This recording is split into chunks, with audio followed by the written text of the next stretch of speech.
Hello, Global Theater. My name is Gerry Fialka. Today is March 14, 2025. Want to thank Rob Grant and his amazing podcast, I'm Probably Wrong About Everything. Also want to thank the Topanga Film Festival for introducing me to today's guest, Anna Kolber. Is that the right way to pronounce it? It's Anna Kolber. Kolber. Anna Kolber. Thank you so much. Where are you calling in from? I'm calling in from Topanga, actually. How cool is that? The first question is, what is the best thing for a human being? What is the best thing for a human being in Yes. general, or? Yep. Again, you put in the context you want. In general is fine, or specifically, however you want. All right. The best thing for a human being is to surrender. Just to surrender to what life gives you and surrender to whatever's happening in whatever situation, because you cause yourself a lot of stress when you're not accepting life on life's terms. I like that. I never get that answer, and I agree with you. The second question is, what's your favorite form of information? How it comes into you? I love reading. Reading is my great passion. So reading is my favorite way to get information, and taking courses. So I like to be taught. Yes. Taking courses, taking workshops, going to panel talks, all of that is fantastic. Did you become a reader, one, because your parents told you to, two, they did it as an example, or three, on your own? On my own. I just remember I loved reading from the minute I started reading as a kid, and I was just a voracious reader, and I still am. I read a lot of books. Why do you think humans collect or gather information? I have not given that much thought. I just think it's a survival mechanism to, if you're going to live in groups, to survive, the sharing of information is really vital. And it just gives you tools. It helps you survive. So I think that's why we do it. Do you think this need or want to collect information is more innate or more invented? I think again, it's more obviously. I think humans created it. I think it, like anything, it evolved, and just like all theories of evolution, what works and what keeps you alive and what keeps you the strongest is what remains. So the minute humans could communicate with each other, the chances of survival increased, and so did their lines of communication. So that's why I think we have it, but I'm not an expert, so I don't know. Yeah, well, no, I'm after your hunch, your guess. This is just prompts to get us to talk. So that was really good. Do thoughts create emotions? Well, this is something that I'm continuously learning about, because do thoughts create emotions, or do emotions create the thoughts? And they're sort of feeding off each other. They're a cycle. I would say that, like, it can be anything, because I would say something happens in the body. So, you might start to get warm and your heart might start to race, which signals to the body, to your mind, that you're stressed. And then a thought will be created, like, I'm stressed, I don't have enough time, or I need the traffic light, to change. I'm late. So which one created first? They keep, they're like a loop that feeds off each other. Like a Mobius strip. That's really good. Fill in the blank. I don't know what I think until I don't know what I think until I experience something. Yeah, that's the answer I get the most. McLuhan says, I don't know what I think until I say it. Joan Didion says, I don't know what I think until I write it. Can humans think without language? Yeah, because that's what we do that all the time. We're thinking constantly. Yeah. And just to say that, I've been listening to a wonderful series called the Telepathy Tapes. And it's all about how non-verbal speaking children with autism can communicate via their thoughts. So right now I'm deep in researching and looking at intuition and telepathy and different types of sensory communication. It's really good. One of the main members of our discussion group highly recommended that, and I've dabbled in it. Telepathy Tapes. Thank you for bringing that up. Chomsky says language is not just words. It's a culture, a tradition, a unification of community, a whole history that creates what a community is. What do you do when language doesn't work? When language breaks down, what do you do? When language breaks down, I mean, there's always using the body. You can, hugging someone is just the most wonderful way of connecting with someone. And there's scientific research that says if you hug someone for longer than 6 seconds, then it diminishes stress. It releases some kind of a chemical reaction that can just calm your nervous system. So It's amazing. Yeah, that's really good because my mom used to give out a flyer saying hugging's good for your health. And two of my favorite answers ever for the question, what is your favorite form of information? The great San Francisco filmmaker Craig Baldwin said, human touch. Now, most people don't think human touch is a form of information, but Ann Magnuson, I says, what's your favorite form of information? She said, hugging. I love it. I love that you said, to when communication breaks down, hugging.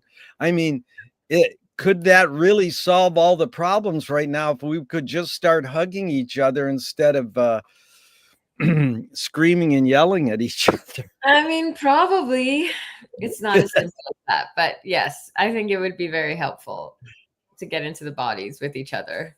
Yeah. Your observations of humans in general, are we more thinking beings or more feeling beings? I think we're more reactive beings, which we react to our feelings. And again, it goes back to this question of what creates our reactions. Yeah. I think everything that everybody does is a reaction and really to their nervous system responding. And I believe they're reacting with their feelings. But the feelings could be triggered by thoughts, and thoughts are triggered by feelings. So yeah, we invented the words feeling and thinking. We think we can separate them. They're too connected. But Bridget Bardot says, when I make love, I don't think. And I'm like, good luck. How do you turn your brain off when you're doing such an emotion, in bodily activity? And there's a bumper sticker on a car in my street that said, don't believe everything you think. And I say, well, you could say, don't believe everything you feel. Yeah, absolutely. Feelings are not facts is my favorite. Feelings are not facts. That's good. Feelings are not facts. FACTS, facts. Yep. Do you know the origin? Is that you're saying, or did you? No, it's a saying that's said in a bunch of it. Actually, in the rooms of 12-step communities, I belong to a few 12-step programs. So that's just a typical saying we say there, and where it came from, I don't know. But beautiful. These are two questions from Alan Turing in the 50s. One, is thinking a function of the soul? I think it's a function of the body. So I think it's I don't feel like that's the soul. I think the soul is when that's why we do all this meditation or things like that, is to quiet your brain and to quiet your thoughts. I think thoughts are a tool of the ego. I think thoughts are absolutely vital to our survival. That's why we have them. But you're not supposed to let your thoughts run the show. And I don't think that's your soul calling to you, because you hear your soul when your thoughts are quiet. You're really articulate and concise. I appreciate that. The second Turing question is, can machines think? I have no idea. I mean, technically, we program the machines. So can they think? I mean, it's just like saying, if we're scared right now, I don't know if they can. Anything that I've seen, if you look at AI, the information you get from AI is programmed by a human being. Yeah. So it's biased. It's not even like a non-biased information source. Yeah. Do you more pursue happiness or more pursue meaning? I really pursue happiness, but I believe that pursuing meaning brings you happiness.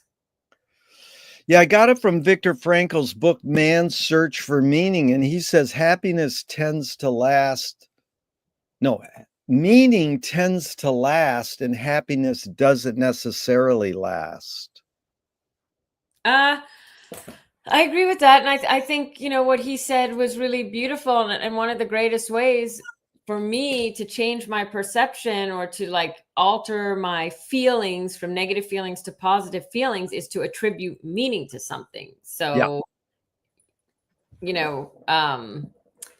gosh, there's like a good example of like that. I think it was with Viktor Frankl or something in that vein, where an older man was devastated. His wife had passed. They'd been married for 50 years and it had, he was just, it was unbearable. And it had been 2 years since she died and it was unbearable for him.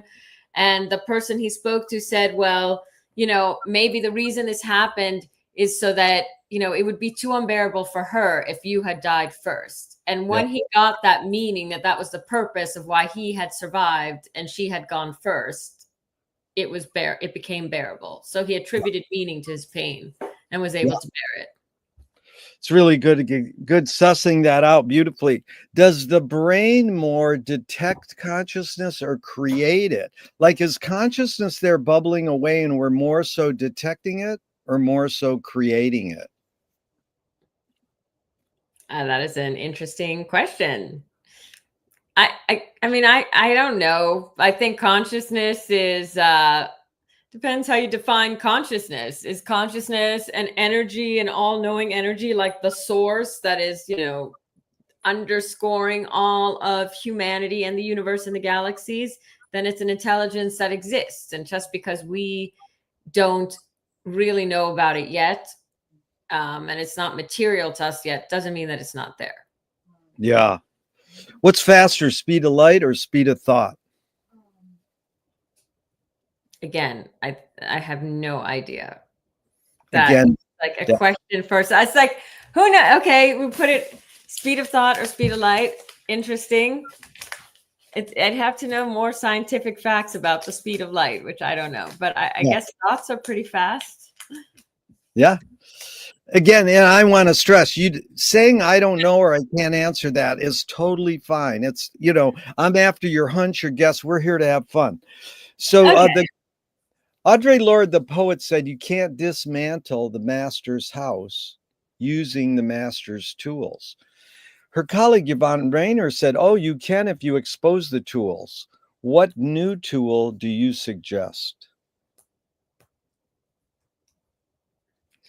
I suggest the tool to change the world in which we're living in. I believe that the tool is to develop our consciousness and to develop other sides of our brains that currently we are not so tapped into, like intuition, like extrasensory perceptions.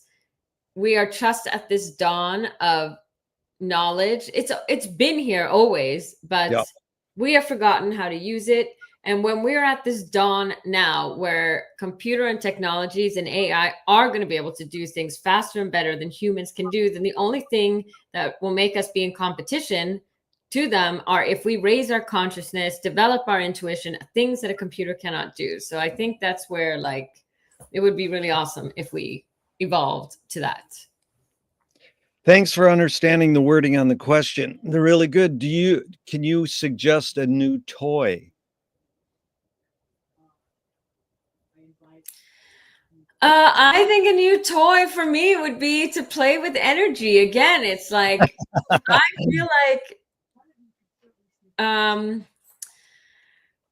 feel there's just all these untapped resources in the human body that we don't know about, and we call it woo-woo magic, but it's not woo-woo. Yeah. It's just we don't know about it. And if you think about back in the day, before anybody knew what bacteria was, which is invisible, like the doctor who suggested we wash our hands was laughed out of his in between operations, was laughed out of his medical practice. He ended up in an insane asylum. So just because there are things now that everybody says is magic, doesn't exist, or invisible, does not mean that they are not there. And they're not magical. We just don't know about them. Again, a really good answer. Most people, think of toy as being something playful. Well, what you just said is play with energy. It can be very playful, but it's working towards something, like you said, to make the world a better place. We can change the world. Really good. What do you worry about when you go to bed at night? Well, I wish I could say I worry about myself a lot. That's what the brain does. Worry about, sometimes just things. I worry about people dying. I worry about the whole planet dying. I, just worry about survival. It's like the Yeah. basic need. McLuhan learned from the poet Ezra Pound that artists are the antenna of the race. They're broadcasting and detecting the hidden psychic effects of our inventions. So we might learn how to cope with what we don't like about our inventions. So I asked you the question Marshall probed his whole career. Why do we ignore the hidden psychic effects of our inventions, even though the artists are broadcasting them to us? Because it's just like everything in life. We invent something and it's innovation and it's an evolution and it's amazing and it's fantastic, and we don't know the side effects until they start to happen. Yeah. You never really quite know what those are going to be, or maybe you could guess. And also, there's also the fact that there's a lot of things that we have that we know the side effects of, but those companies aren't doing anything to diminish those because they make money. Yep. Do artists have moral obligation? I think an artist has the same moral obligation that a regular human does, that to be a decent, kind human and not do anything like completely crazy. But otherwise, I don't hold an artist to a different standard than I hold every other single human being on this planet. Yeah. Are you more afraid of new ideas or more afraid of old ideas? I am equally afraid of both, because like I just said, you can have a new idea that's amazing and then there will be repercussions that nobody could have imagined. Yeah. And then there's old ideas where we know that like they need to be improved, and why are we stuck on these old ideas that we just accept as the norm, and that are really harmful to us, but they've been normalized, so nobody changes them. Yeah. Can you conjure up your earliest memory ever or one of them? I don't feel like I have a huge amount of memories from childhood, but when you say, can I conjure up a memory, is there something you want me to share? Yeah, if you have an early memory that you can remember and, yeah, share briefly. Yeah. Well, I just remember, because we were talking about reading. I remember that reading was the first time I ever wanted to learn something on my own. I remember being in school and I wasn't able to read, and it was the only thing I wanted. And I went out of my way and I did it on the side. And I was like, I need to learn how to read. I wanted to learn how to read so badly. And, but that was the only time I ever was self-motivated. Although I was always really good at school. I was only self-motivated there. Is memory more a curse or more a blessing? I mean, memory is beautiful. Both. It's a curse. Is it a curse or a blessing? That depends on how you perceive it. Like Yeah. anything in life, you're the one who gets to choose whether your memories are your curses or your blessings. And you can swap at any time from thinking something is a curse to a blessing, and that something from being a blessing is to a curse. And the only power you have is you have the power of your perception. So it's your choice. If something horrific, horrible happened to you when you were younger, you can choose to reframe that thought and perception to see like why that happened, what gifts it brought you, and why it made you who you are today, rather than sit and obsess over how awful this thing was and become a victim of it for the rest of your life, because Yeah. you can't change it. You can only change how you view things. I love those words, power of perception. So tell me someone within your immediate family who had an impact on you, and what specifically was that impact? I prefer not to talk about like specific family questions. How about same question outside your immediate family? Someone who had an impact on you, and what was that impact? Well, I work with so many teachers and people. I mean, I'm in a 12-step program. I have a sponsor, and I chose someone who I thought was the wisest person I'd ever met. And they still are. And, they changed my life. They changed my entire view. I was unhappy and miserable and stressed and depressed. And they helped me change my perception to finding joy and freedom and gratitude and love in the world. And like their reframes of things are just always magical. Good. Were you raised a particular religion? I wasn't, actually. But I didn't belong to either religion. My father was Jewish and my mother was Christian. And I feel like I grew up in a very non-religious home. And I have found spirituality in the last 11 years. And I don't identify with any religion. I just identify with truly, like, I pray, I believe in God, and I'm very spiritual, but I don't belong to any religion. If God does exist, what would you like God to say to you after you die? Good job. No.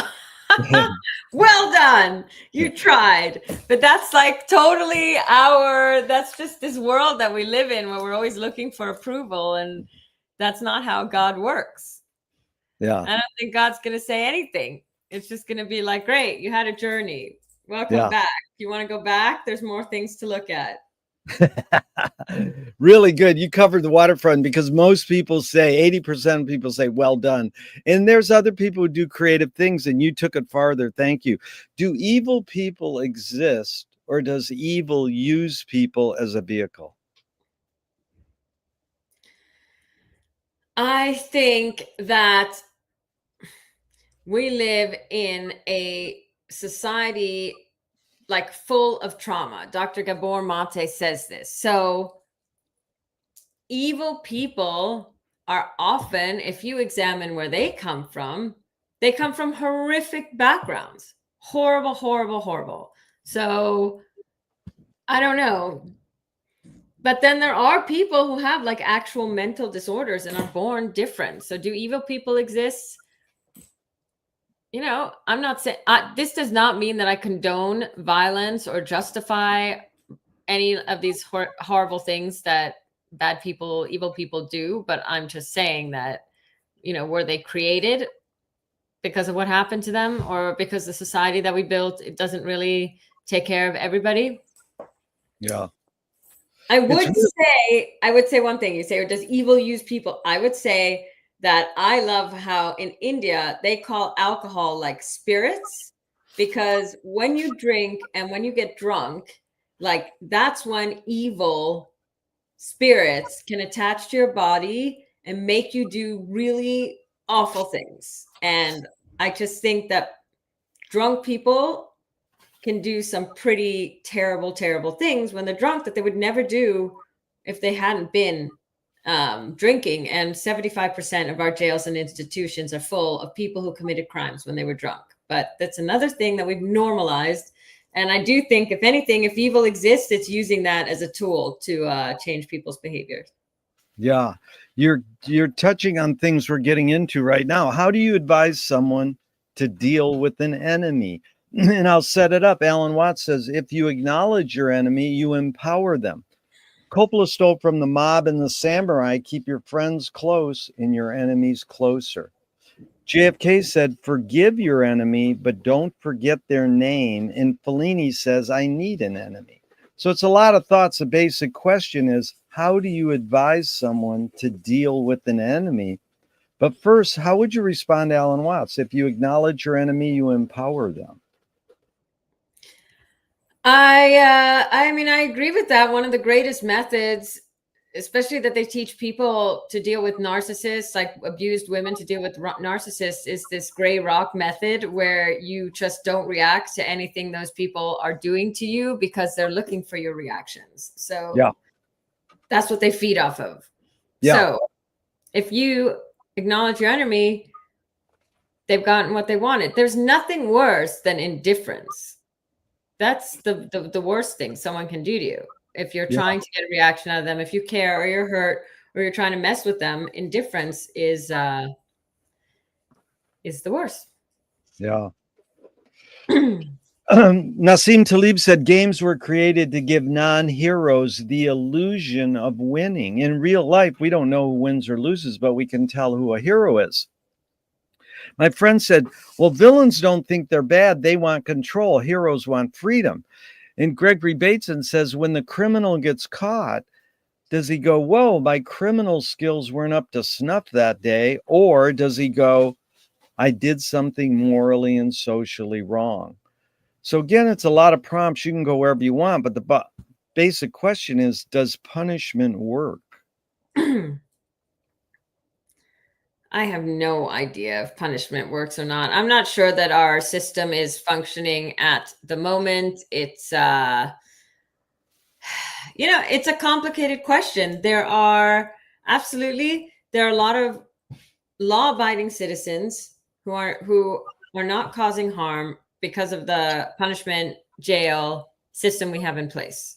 But then there's people doing things anyway. So I think a better system would be, if we changed society and really tried to heal people and heal the trauma that's causing all of this, and also designed a society that works for all. Because if you look at a lot of these crimes and things that are happening, it's coming out of necessity, because people don't have things, because they need money and they don't have it.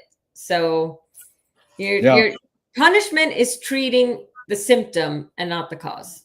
Yeah, really good, because you touched on the prison industrial complex. That's majorly prominent even here in California. But also when they first started saying, well, we should require cops to have cameras on them all the time. And I went, wait a minute. I know that's probably helping, or maybe like you're saying, just covering up the symptom. But why don't we raise humans to treat each other humanely? Because that's the human thing to do. Don't treat someone humanely because there's a camera on you. Because you can just angle the camera off or say, oh, the camera wasn't working, Exactly. So it's just covering it up. Yeah. I agree. So James Joyce was the first projectionist in Dublin 100 years ago. He basically checked out. He said, why should I go inside a building and see a movie of a tree when I can go outside and see a real tree? Years later, Faulkner said, sometimes the best fiction is more true than journalism. Why do we have to recreate things in order to get them? Why do we have to go to a theatrical play of people acting out life? Why don't we just live life?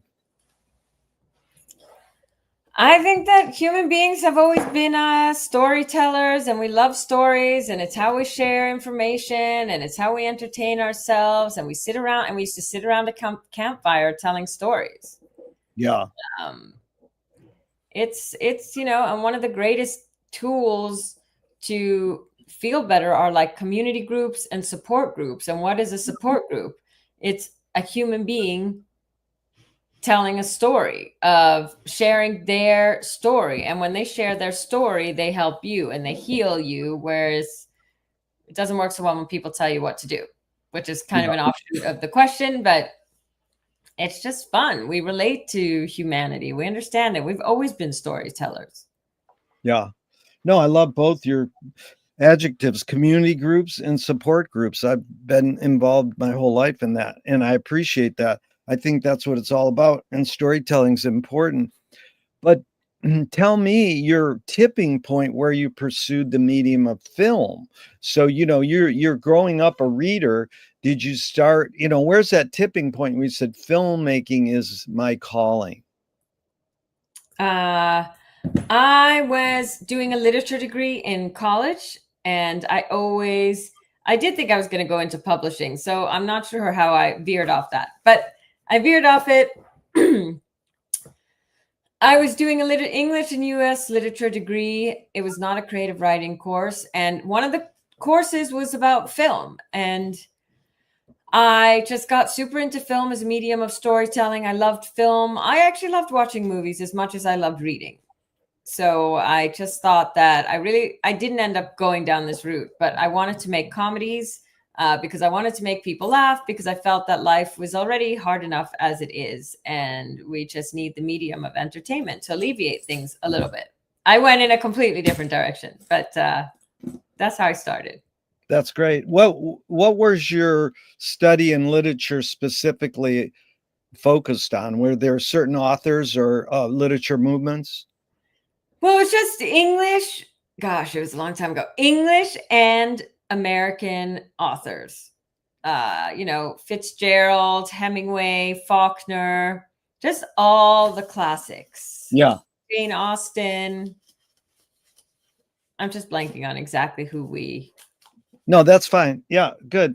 And so a screenwriting teacher told me great art is when you can clearly see the intention of the maker. Stanley Kubrick says the opposite. Great art is when you can clearly not see the intention of the maker.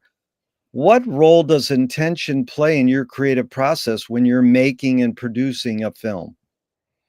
Well, I'm super intentional. I mean, for me, I almost feel like I've shifted away from even seeing myself as a filmmaker and being more about seeing myself as a teacher and using film as my medium. So I don't do things for no reason. Like, there has to be a purpose. And it's really important for me that what I'm making is something where I'm relaying information that I have learned and that information that really, really helped me, that changed my life, that I feel is like, wow, how come more people don't know this? And then look at making a film about it. That's good. Duchamp said there's no art without an audience. How much are you thinking of your viewer when you're producing and making your film? I am just thinking that, you want it to be accessible to as many people as possible. So look, I love, all these art house, quirky, unique films, and that is its own genre, but that's not what I do. And for me, I feel like that isn't the way to get the most amount of people to watch your films. Yeah. But I'm also making documentaries that teaches, education about certain topics. So that for me is more important than doing an experimental art film. But it's important that those other films exist as well. McLuhan says everything we invent extends some humanness, like knife and fork extends our teeth. Shutter in a camera or projector extends our eyelid. And even non-tangible, say religion or philosophy, might extend consciousness. What does the movie camera extend for you? What humanness? It's just, for me, it's knowledge. It extends knowledge. Sharing knowledge. You're picking up the camera. You're creating something in a medium that is easily accessible to people, and is the medium that most people use. They're not using books as much as they're using films and the internet, social media, YouTube right now. Yeah. Let's go into documentary filmmaking, because I really enjoy that medium, and that's where we met through the doc workshop I gave at Topanga Film Festival. And one distinction is that direct cinema is the Maisel brothers, Leacock, Frederick Wiseman, fly on the wall. It's observational. The other medium is discussed in documentary filmmaking is called cinema verite. That's Zygmunt Vertov, Jean Rouch, Joshua Oppenheimer, fly in the soup. They're more involved. They've put themselves in the documentary, even present, their voice, their actual being is in the doc. Just discuss the difference in your approach to docs, fly on the wall or fly in the soup. I just more fly on the wall, more like speaking to other people, interviewing teachers, interviewing people. More observational. Yeah, more observational. And not even so much as observational, more like, again, like obtaining information and relaying information. Yeah. And Herzog laid out these elements of pursuit in documentary filmmaking. He said there's ecstatic truth. And now we can go into this whole idea of pursuing the truth. Ecstatic truth, it's like it's more like a monk getting an epiphany. And that's what he pursues. Then he talks about physical truth, like Michael Moore, you get a belly laugh. And emotional truth is like Ken Burns, where you cry. And then there's intellectual truth, which is more the French, like Chris Marker or Agnes Varda. Can you discuss those four different truths, ecstatic, physical, emotional, and intellectual, in your role as being a documentarian? I don't know. Can we have another question? Sure. Well, just going into the words about truth, Louis Buñuel says, I'm for anyone who seeks the truth, but I part ways when they claim they found it. Okay. And any reaction to that? Yeah, well, it's like the Buddha says, you have to find your own truth. He's like, the Buddha says, trust no one, including myself. So any truth that you hear, you have to examine it yourself. So Yeah. I also am I also shy away from people like teachers or people who just proclaim that this is the absolute truth. And I also say that I've very rarely found that to be the case.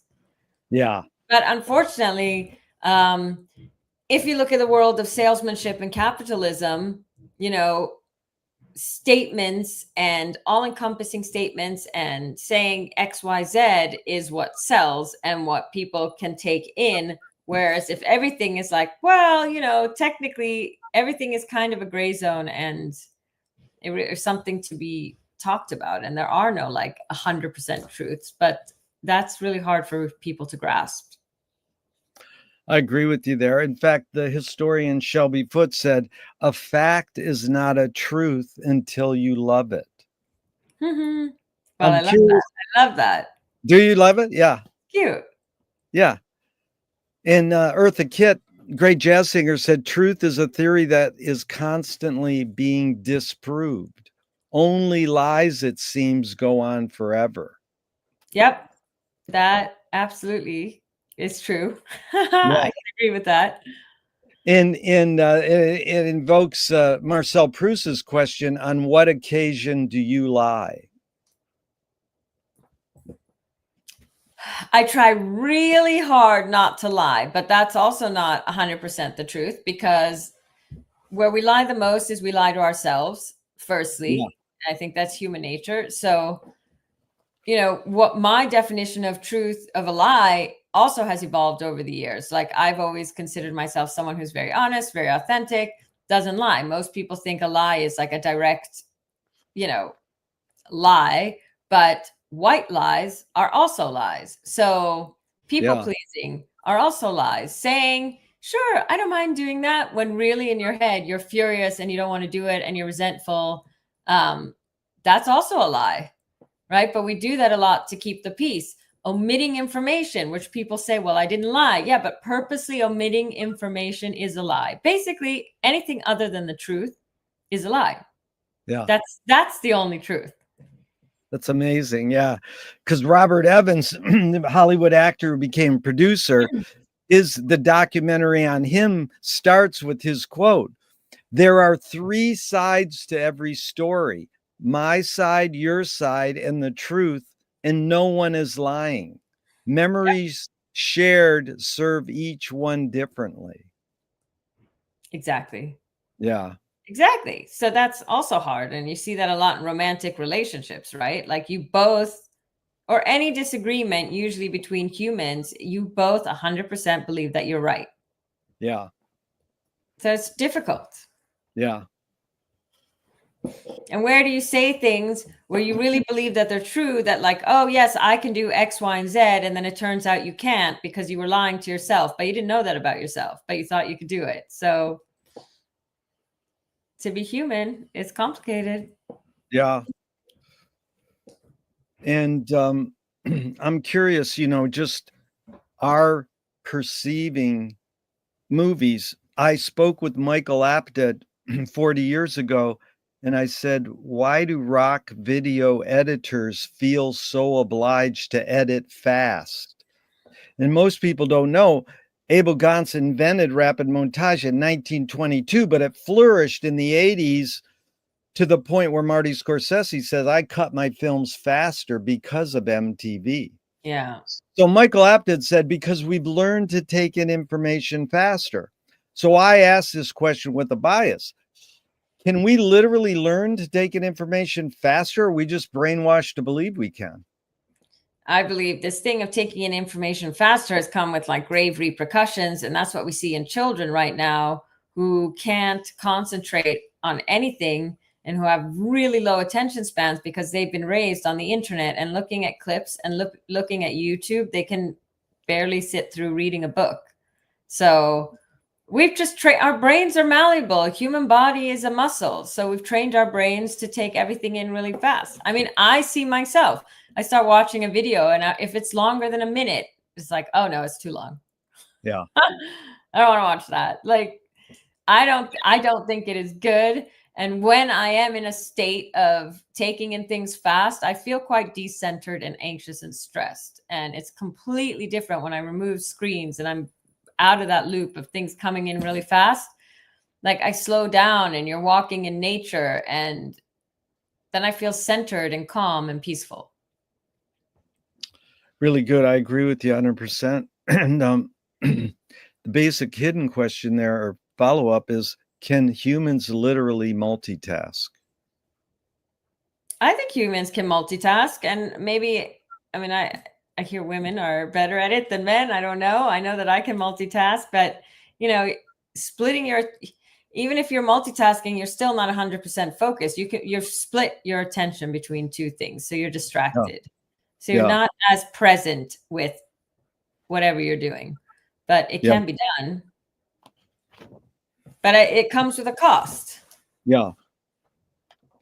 What's the difference between art and science?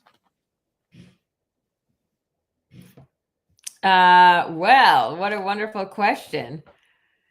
Because art can just be, art is like expressive and free flow. Like you don't have to prove art to be true. It just is. It's art is the artist's interpretation. It's the audience interpretation. It's the viewer. Whereas science, you really have to back up your data. Again, science isn't always accurate. Science changes, new discoveries are made, but we do our best with science, and we have a lot of,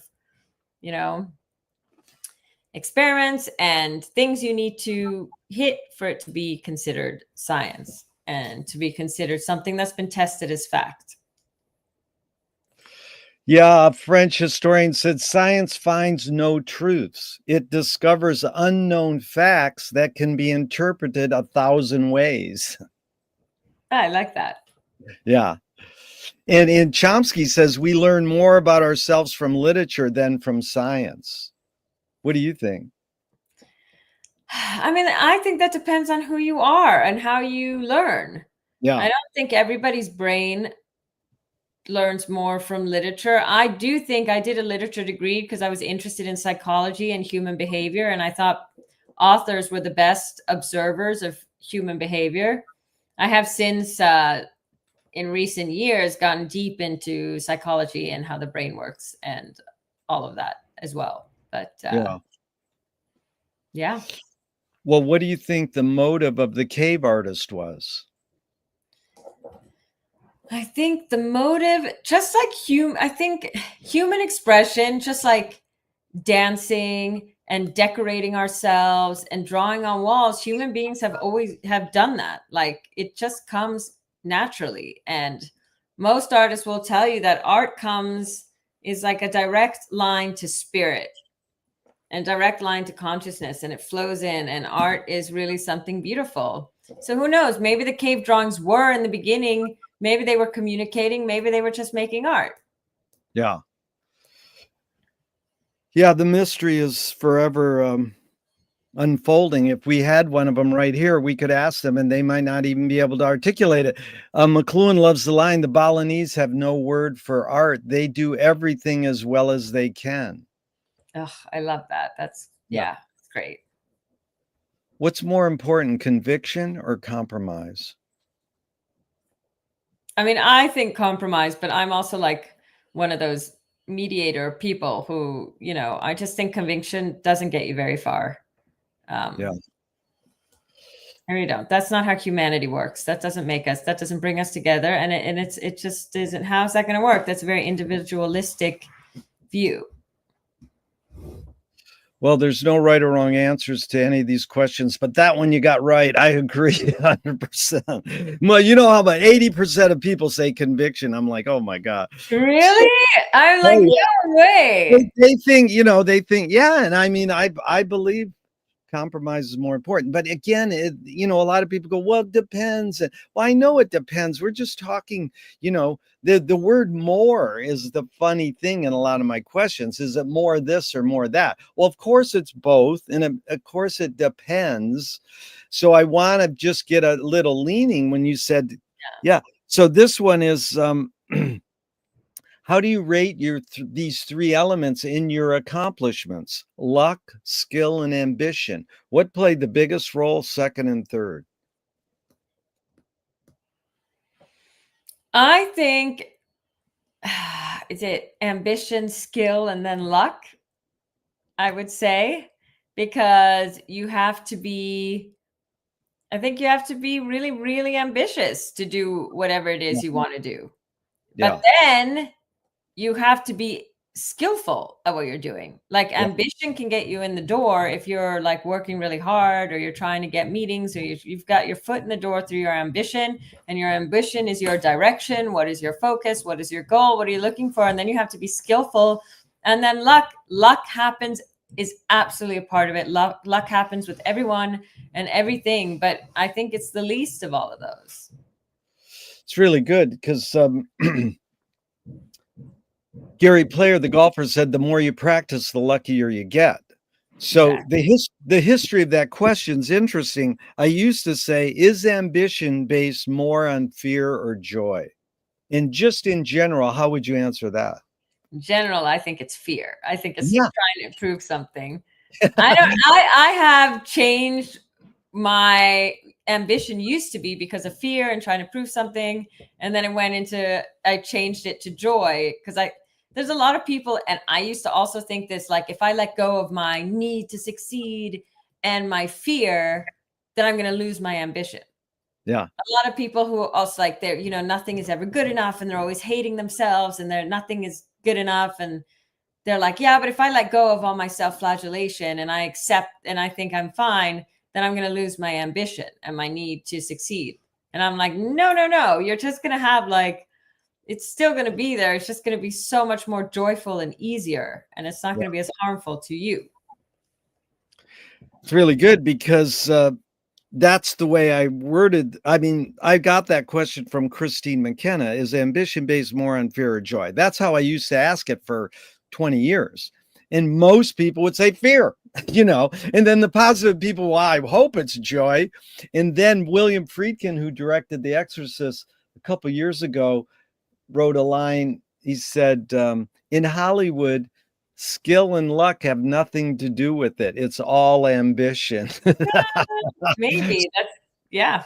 But so then I changed the question and I said, please rate these three elements: luck, skill, and ambition. Yeah.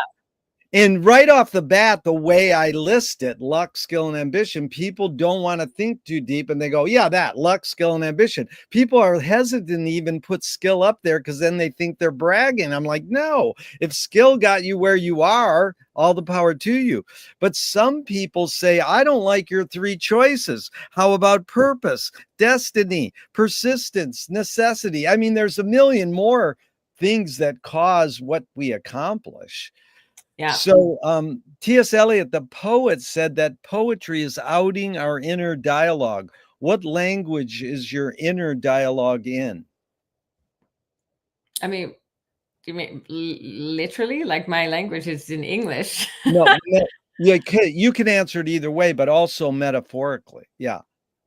Like, what form is your inner consciousness in? Uh, I don't know. It changes. And all I would say is I know when I'm truly happy and when I'm centered and content, because that's when my brain doesn't speak to me and it'll sing songs. So it sings Yeah, lyrics. And when yeah, it sings songs in my head, it's because the brain always has to be doing something. So it always has to be problem solving or figuring something out. So when I'm just surrendered and in flow, it doesn't need to problem solve, but it needs to do something. So it sings. yeah. I like that. Your inner conscious, your inner dialogue is singing songs. I love that because the great filmmaker Abigail Child, you should see her documentary on Emma Goldman. It's great. I says, what language is your inner dialogue in? She goes, I wish I knew. But see, you could articulate it singing songs. Beautiful. In fact, two of my film heroes have this mantra. George Manupelli says, ignore yourself. Jonas Mekas said, there is no self-expression. And Cecil Taylor, the great jazz pianist, says, I'm just a vehicle and this stuff just comes through Yeah. me. Is art making more self-expression or more your vehicle for whatever technologies, cultures, and environments are dominant? Sorry, what do you say? What is the question? Is art Is, making? is art making more self-expression or more you're a vehicle for your Yeah. environment? Yeah. I mean, it's just what a lot of the artists say that it is you're a vehicle. It really feels like that sometimes because Yeah. I can sit down and write and then and have a plan, and then a bunch of things that I had not planned come through the Yeah. paper. So it does feel like you're tapped into something else. It really sometimes feels like things just appear in my head. Yeah. Where do they come from? Yeah. Can art making be egoless? No, I don't know. Can anything be egoless? I don't think so. The ego is there. The ego is there for our survival. How can anything be egoless? Even when you're like helping people, you're still doing it. You still get something from it. You get a feeling. People thank you. You feel good about yourself. You're a good person. Nothing is egoless because the ego exists. Yeah. Well, back to what you said just a moment before, Milan Kundera, the writer of the book, The Unbearable Likeness of Being, he said, this is why I love writing, because the character that I'm writing about can go further than I can. That sounds poetic and romantic, but how can I write a character on a piece of paper and it can go further? Yeah. Yeah. I mean, that's so great because they can. And they go places you had no idea they were going. And Bertolt Brecht asked Charles Lawton, why do you act? He says, because people don't know what they are like, and I think I can show them. Uh-huh. So it's interesting, this thing, how does one form taste? How do you acquire taste? Like, why did you gravitate towards the things you gravitate towards and not other things? Igor Stravinsky said, most people don't know what they like what they know. Mm-hmm. So how does one acquire taste? Your aesthetic leanings. Well, everything is just based on, how you were raised. I think things are either things that you like or things that you're reacting against. Yeah. So you're like, oh, I love that, or I hate that. So I'm going to make the opposite. Yeah. So how much of what we do is just purely our authenticity? Most of it, I think, is either the reverse. We are either doing the opposite or we're doing the same. Wow, you answered a question I'm going to ask about 10 questions away, but I'll hold for it because we'll see what develops. That was really good. Is perception reality? I mean, perception is your reality. Yeah. So, it goes back to what you were saying before. There's, there's what I think, there's what the other person thinks, and there's the truth. And all of that is perception. And Yeah. who's to say what the truth is? Yeah. Lewis Carroll says, I believe as many as 6 impossible things before breakfast. Have you believed in any impossible things lately? Yeah, I believe in impossible. Right now, I believe in people being able to read minds, which people say is Yeah. impossible. Yeah. And currently, I believe that our intuition, if developed, can communicate with each other. Probably children more than we can. Adults can. Oh, I agree with that. Telepathic. Very good. And kids well, tell me one major element of your creative life that's stayed the same and one major element that's changed since you've been pursuing, film producing in your creative life. Well, I became a producer because I went to film school and it was a 1-year course and you could try all the roles on a film. And I didn't know what I wanted to do or be, but I was just naturally good at producing, but I loved it. Yeah. Like I loved organizing. I love producing. And throughout all these years, it's been 20 years, I keep re-examining my career because I may not continue 100% to be a filmmaker. I'm shifting into doing other things, but everything that I do, somehow I'm still always producing it. Like if I put on a workshop, I still produce the event and put teachers there. Yeah. Like I'm not the actual teacher, but I've created the event to teach people. So I just find it funny that over and over, I keep figuring out that like I like producing and being organized and worked, and I'm good at it. And I didn't realize that was a skill because until I just really meet a lot of people who aren't good at it and aren't good at time management and don't know how to do it. Yeah. Well, you sort of answered this then. Moshe Feldenkrais works with healing and movement. He says it's literally possible to identify a weakness and incorporate it to become a strength rather than we're normally taught to overcome a weakness. Mm-hmm. Tell me a weakness you turned into a strength. A weakness I turned into a strength. I mean, overthinking. Overthinking made me a great producer.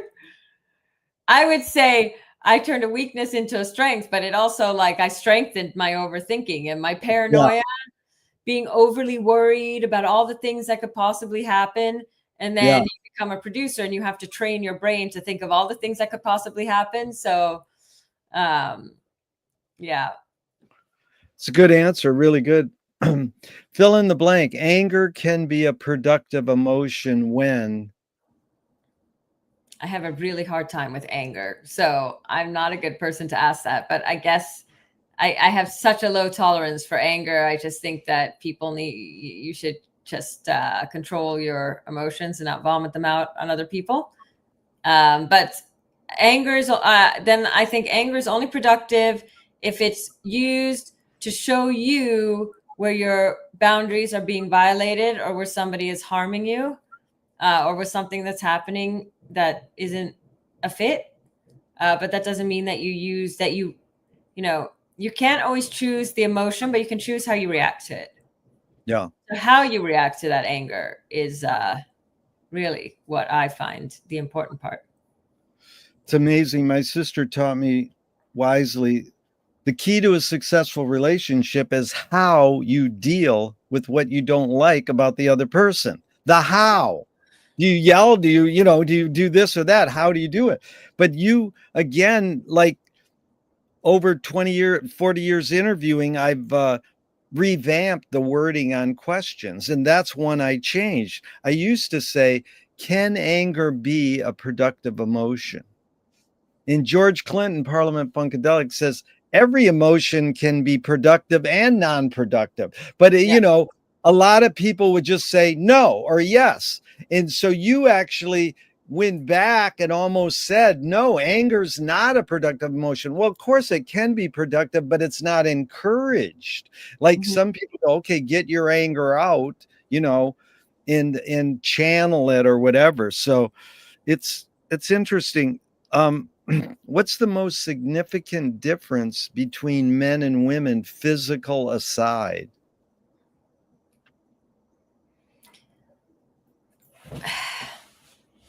It's so hard to answer that question because each human being is a human being. So I really hate to say like, all men are like this and women are like this. But if we're going to go, if it's not physical, then right now I can see something in sort of emotional wisdom, emotional capacity. But it's like, I don't know if that's a male or female thing or if it's just how society raised us. Yeah. I don't know if, are men as intuitive to other people's emotions and taking them into account and then acting in accordance to that. Yeah. Yeah. We've studied a lot of the right brain, right hemisphere, left hemisphere. Men are more left, linear. And it's interesting. Thank you for that. And what caused matriarchy? What caused matriarchy? Yeah. Or patriarchy? I mean, we're not No, like, when did we cause matriarchy? well, that's the question is, I mean, I know, well, I asked what caused matriarchy because it's different than asking what caused patriarchy. So, I mean, it is like, what caused it? Yeah. I have no idea what caused anything that we did, that we're doing. I don't know I don't feel like we're in a matriarchy, so I don't know how to say what caused matriarchy. Well, I wrote an essay called "Can Art Stop War?" and I go deep into Maria Gambudis. She was an archaeologist who kind of wanted to prove that there were societies that had no warfare. And so most people think we're hardwired for violence or we have to fight. And she said, no, we're more hardwired for cooperation, which led Riane Eisler to write a book called Chalice and the Blade, which is saying partnership, that we're more hardwired to be partners and cooperate than to fight. Yeah. So I've read those books also. Good.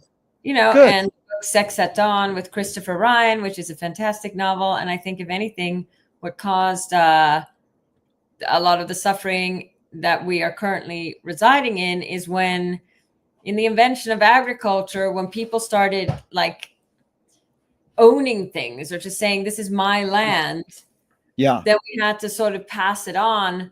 But I would say, again, everything boils down to survival.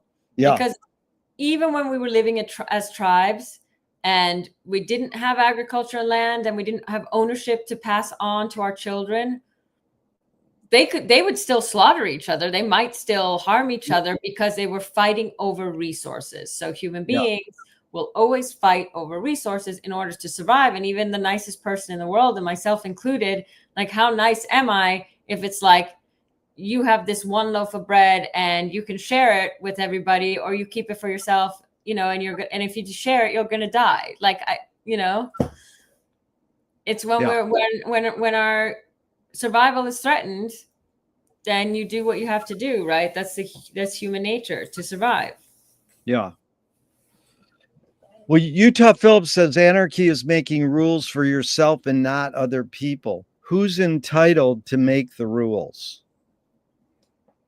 Well, we created whoever is entitled to make the rules. And I'm always amazed. I think the system, I'm not saying the systems work, but I'm like, I think this is totally natural how we've created these huge governments to govern all these giant bodies of people. I mean, we've done it as fairly as we possibly could. Yeah. Well, it's funny because the word freedom is exactly what Utah described, etymologically broken down. Freedom means giving oneself one's own laws. What does freedom mean to you now? Freedom is the privilege to, have a choice of really doing mostly what you want. But it's like, how free are you really? Your people are dependent on earning a living. So it's not like you can do anything. You have to, you do that where you get a job. Like, just freedom. It's It's a more complicated question, but because it's like technically we are free, but we're also kind of not free because there's a lot of rules that we have to follow, societal rules, and then laws. So total freedom, we're not in total freedom. We're not in total freedom is you can do whatever you want at any time, even if you wanted to murder someone, then that's freedom. You should be allowed to, and you shouldn't be. Obviously, that's not how you exist as societies in community. Yeah. What's the difference between rights and responsibilities? I think that it's not so much a difference. It's about navigating between the two. And, you know, doing the right thing is usually taking responsibility for things as well. Yeah. Now, this is a question you answered, but I'm going to ask it anyways, because maybe it'll enable us to hear some more new thoughts. There's a line that goes, "You create what you resist." Bob Goldthwait, the comedian, morphed it into, "You are what you hate." Mm-hmm. James Joyce said, "It's a curious thing how your mind is super saturated with the religion in which you say you disbelieve." And Louis Buñuel said, "Thank God I'm an atheist." So this line, not you create what you resist, but one creates what one resists. Any thoughts on that line? Well, that's also where we go back into a little bit, like if you look at your conscious brain and your subconscious brain, like consciously you might want something, but subconsciously your nervous system has decided it doesn't want it. So it's preventing you from getting it. Or like if you think you create what you resist, like if you think all people are awful and take advantage of you, then you're going to perceive the world in that way, and you're really going to magnetize that situation is going to keep happening because you are going to behave in a way that's defensive, that people are always taking from you, and so you're going to create that they will. Whereas if you're going from a perspective of like everybody's loving and sharing, you get that back. You'll get loving and sharing back. And if you're getting everyone's out for their own, you're going to get everyone's out for their own back. So you really are creating what you're resisting. Yeah, I agree. William Blake said, "We become what we behold." And Lenny Bruce called cops three things. He said, you can call them cops, pigs, or peace officers. So I said, well, why don't we call them peace officers? Because that's what we want them to do, is help keep the peace. Yeah. So it's sort of, how much are we making it happen, and how much are we watching it happen? Yeah, exactly. I agree. I think they should be called peace officers, and I think we should have an office of peace instead of an office of war. But oh God, that's Marianne Williamson. Yeah. So the first thing I would do is Department of Peace. It's like, duh. That's like, yeah, Ronald Reagan. Ronald Reagan walked into the White House when he was elected president. He says, "Where's the war room?" And they said, "There's no war room in the White House. It's in the Pentagon." And he says, "Well, I saw it in Stanley Kubrick's film." And it's, it's not a stupid question, because he knew that Kubrick was a stickler for detail. In Dr. Strangelove, there's the great line, "There will be no fighting in the war room." Oh, that's so great.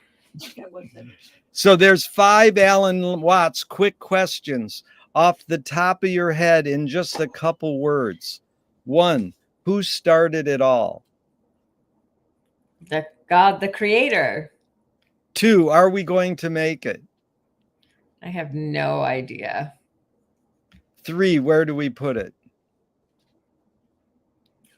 We put it back to consciousness and God. 4, who's cleaning it up? We made the mess, so we should clean it up. 5, is it serious? I mean, I think we're in a pretty serious moment for humanity where we might kind of implode and kill ourselves and the planet and go extinct, or not. Yeah. So we'll see. How do you find peace of mind?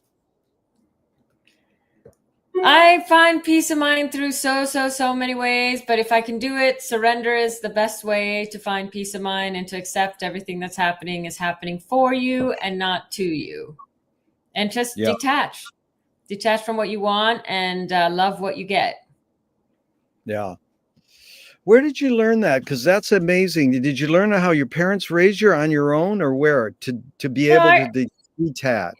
I learned all this on my own for the past Yeah. 11 years. I've just been deep in all these practices in order to learn. Just to be, it started with like, how can I learn how to be happy when I was Yeah. so miserable and when I should have been very happy with everything I had. And every year I learn more and every year I get happier. Yeah. If you were walking down the street today and you met yourself as a 12-year-old, what would you say to your 12-year-old self? I would probably say that the secret to life is to surrender to the universe's will for you and know that everything you don't get is just pointing you in a different direction to somewhere better and to love that journey. Yeah. Beautiful. If a publisher was to release your autobiography off the top of your head, what would the title be? Well, I am writing. I might be writing one day, so we'll see. Okay. They want to scent the glue in the binding of your autobiography. What smell? I mean, they want to scent the glue in the binding of my biography. I don't really like smells, so no smell. I've gotten that answer. Thank you. No smell. Yeah, no smell. If a statue is built in your honor, where would you want it displayed and what would it be made of? Ew. I hope it would be made of like rose quartz because pink is my favorite color. And God, I wish it were displayed. I mean, I'm from Sweden. I'm half American, half Swedish in Stockholm. Stockholm or Topanga, my two favorite places in the whole world. Very good. I love that. Tell me something good you never had and you never want.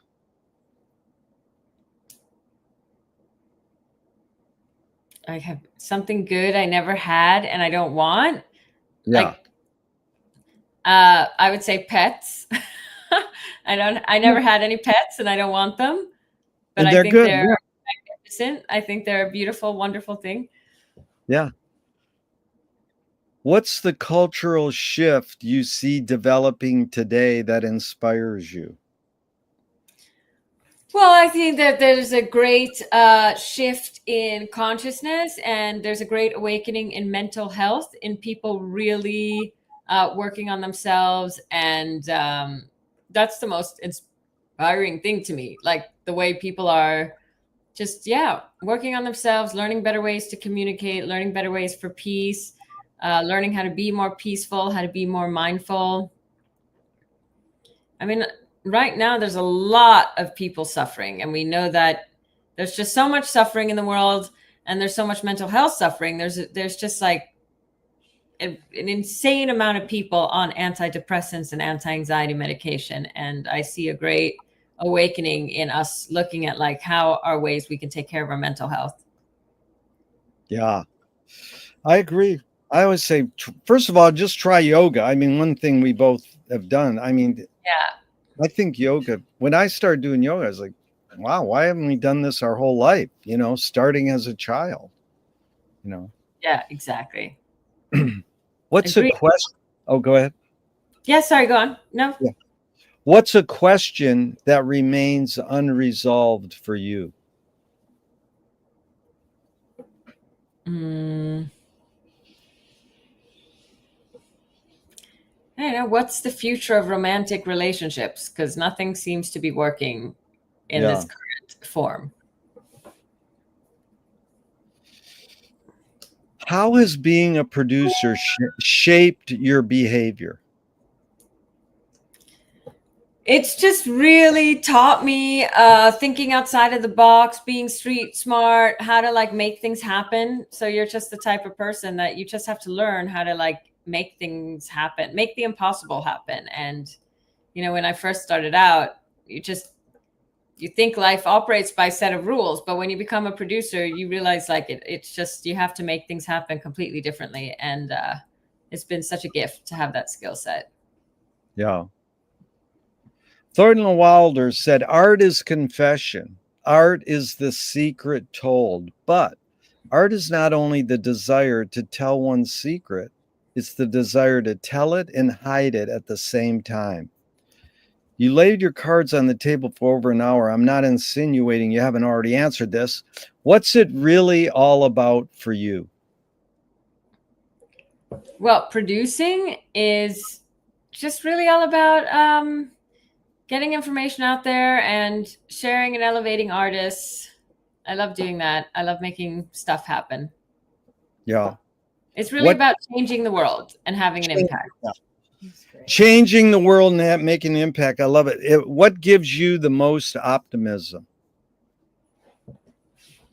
I think humanity gives me the most optimism. Love gives me the most optimism. I see people doing incredible things all day, every day, all the time. I see them helping each other. I see so much beauty and love between humans. Really nice. It's been a pleasure. And, the first question I asked was, what is the best thing for a human being? And Wilhelm Reich said, the best thing for a human being is another human being.